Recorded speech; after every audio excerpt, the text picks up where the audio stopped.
I have three really simple yet powerful confronting techniques that I always teach my audiences.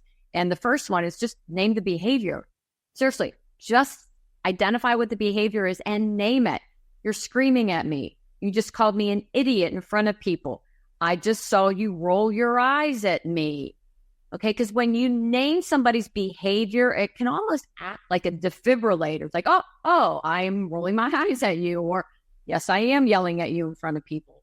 And so naming it is super easy, and I always recommend that as the first way to start confronting.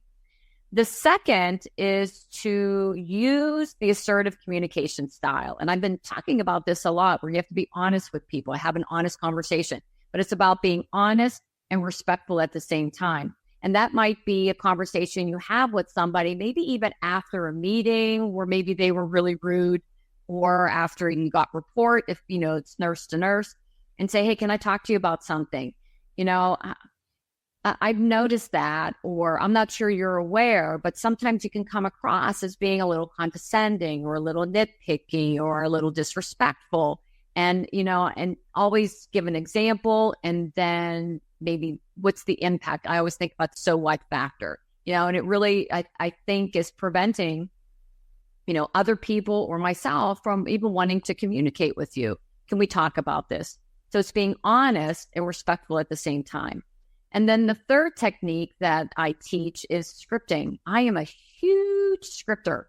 So it's identifying what the behavior is, and then identifying an appropriate script, picking out that script, practicing that script so that when you're in the moment, you can use that script. So one of my favorites is, I'm offended by that comment.